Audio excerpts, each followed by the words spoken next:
Bonjour les troisièmes, voilà donc pour reprendre l'objet à réaliser ou le service, ça fait un certain temps qu'on l'avait mis entre parenthèses, notamment pour cause d'Arduino, etc. Donc je vous redresse le panorama. Logiquement vous avez rédigé le cahier des charges, avec plus ou moins de bonheur, avec plus ou moins bien fait on va dire.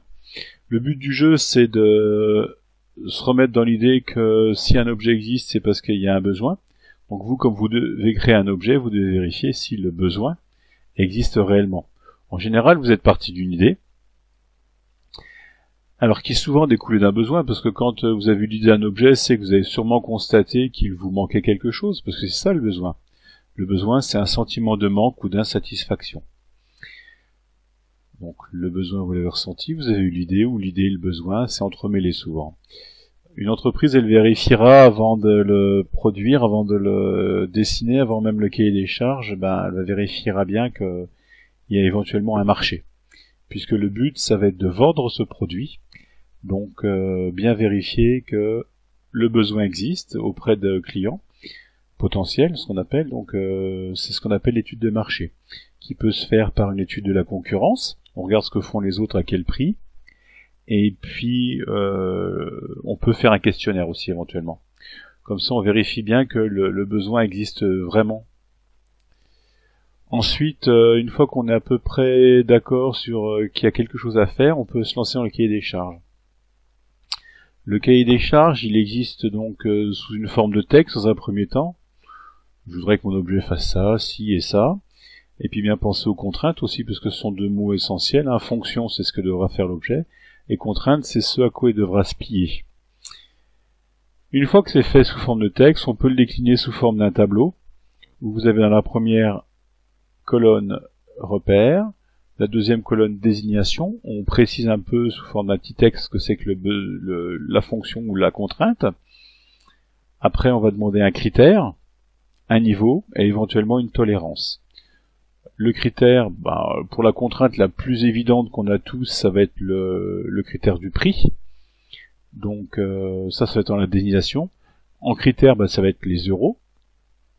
En niveau, c'est moi qui vous le fixerai entre 5 et 60 euros par exemple. Et puis la tolérance, on va peut-être dire plus ou moins 5 euros. C'est-à-dire que si je vous donne 50 euros, vous pouvez que 55 au maximum. Voilà. Donc la tolérance, ça va être la petite marge de manœuvre que vous aurez pour ajuster. Pour le cahier des charges, on peut aussi utiliser le langage SysML, où on parlera à ce moment-là de diagramme d'exigence. Le cahier des charges étant bien ficelé, on sait vers quel objet on veut tendre, et on réalise des plans, des croquis, des dessins. En général, on commence par des petits croquis, qu'on affine par des dessins, pour finir par des plans ou des dessins techniques. Voilà. Bien, ne pas hésiter à en faire plusieurs pour préciser sa pensée. Et l'idéal, c'est d'arriver même vers une maquette physique, donc en carton, en mousse, en terre cuite, ce qu'on veut, ou une maquette virtuelle, ça existe aussi pour présenter aux gens. Alors maintenant qu'on a toutes ces fonctions, qu'on voit l'objet dans sa globalité, on va essayer de faire en sorte d'affecter à chaque fonction les objets qui vont répondre à la fonction qui va bien. Le plus simple, c'est par exemple, c'est un objet électrique, vous aurez besoin d'électricité, bêtement. Alors, qu'est-ce que vous allez prendre? Des piles, des batteries, des panneaux solaires. Donc ça va tenir compte de ce qu'il doit consommer. Du cahier des charges, combien de temps il doit tenir, par exemple.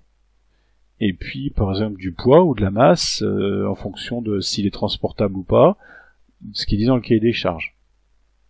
Vous imaginez bien un lecteur MP3 avec une batterie de camion, c'est sûr, il va pouvoir fonctionner 2 ans sans être rechargé. Seulement la batterie de camion, elle fait 200 kg, donc c'est pas transportable. Donc c'est ça la technologie, c'est faire les choix les plus pertinents en fonction du cahier des charges et des solutions techniques qu'on a trouvées. Si vous avez compris ça, vous avez tout compris. Je vous souhaite bon courage et n'hésitez pas, je vous transmettrai des liens vers des catalogues de fournisseurs techno. Bon courage, à bientôt.